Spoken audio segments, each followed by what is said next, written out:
Perkenalkan, nama saya Nadia Takasmi Serang. Perkenalkan, nama saya Femi Pagaya. Perkenalkan, nama saya Anugrah Simulati. Perkenalkan, nama saya Matika Lalupa. Perkenalkan, nama saya Filia Mirakitau. Materi yang kami bahas yaitu tentang ester atau alkil alkanoat. Ester atau alkil alkanoat memiliki rumus umum yang sama dengan asam karboksilat yaitu CnH2NO2. Sementara itu, untuk gugus fungsi ester adalah -COO atau jika ditulis dengan alkilnya RCOO R absen. Ester adalah suatu senyawa organik yang terbentuk melalui penggantian satu atau lebih atom hidrogen pada gugus karboksil dengan suatu gugus organik, biasanya dilambangkan dengan R absen. Asam oksigen adalah suatu asam yang molekulnya memiliki gugus -OH yang hidrogennya dapat menjadi ion H+. Sifat senyawa ester terbagi menjadi dua, yaitu sifat fisika dan sifat kimia. Yang akan dibahas pertama yaitu sifat fisika senyawa ester. 1. Molekul ester bersifat polar. 2. Titik didih ester terletak antara keton dan eter dengan massa molekul relatif yang hampir sama. 3. Ester dengan massa molekul relatif rendah larut dalam air. 4. Ester dengan 10 karbon atau kurang berupa cairan yang mudah menguap dan baunya enak seperti buah-buahan.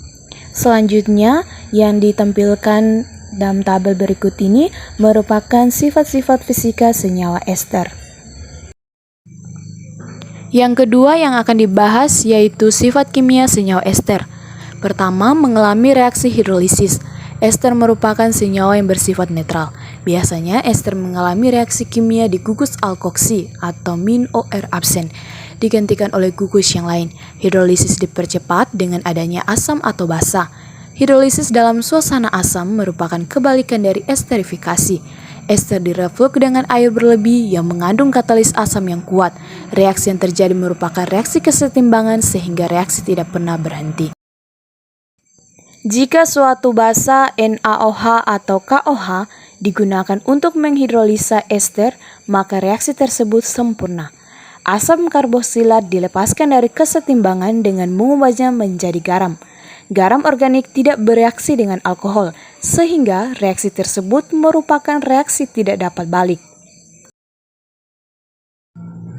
Reaksi hidrolisis ini digunakan untuk menghidrolisa lemak atau minyak guna menghasilkan gliserol dan suatu garam atau sabun. Reaksi ini lebih dikenal dengan reaksi saponifikasi. Contohnya sebagai berikut. Dan kedua mengalami reaksi reduksi, yaitu reaksi reduksi suatu ester menghasilkan alkohol. Contoh reaksi sebagai berikut. Isomer ester. Ester memiliki isomer struktural dan isomer fungsional dengan asam karboksilat. Contoh isomer struktur dan isomer fungsional ester untuk rumus molekul C4H8O2 adalah sebagai berikut. Isomer struktur ada isopropil format, etil asetat, metil propanoat, dan propil format. Isomer fungsional ada asam butanoat, 2 metil propanoat. Keenam rumus struktur di atas memiliki rumus molekul sama, yaitu C4H8O2, tetapi berbeda baik dari aspek struktur maupun fungsionalnya. Jadi, ester dan asam karboksilat berisomer fungsional satu dengan lainnya. Reaksi ester dengan amonia. Reaksi ester dengan amonia menghasilkan amida dan alkohol.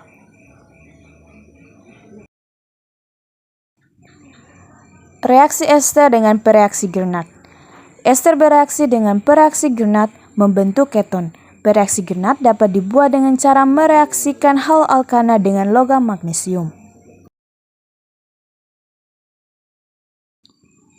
Transesterifikasi. Ester dapat melakukan reaksi transesterifikasi dengan alkohol sehingga menghasilkan ester yang berbeda. Hasil samping diperoleh adalah alkohol.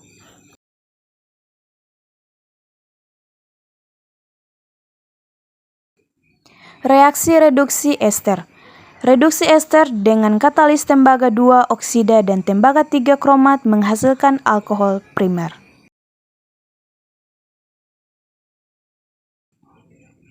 Reaksi ester dengan basa. Ester dapat bereaksi dengan basa membentuk garam alkanoat dan alkohol. Kegunaan ester yaitu sebagai sabun, parfum, esens, perekat, zat adiktif makanan, serta pembuatan mentega.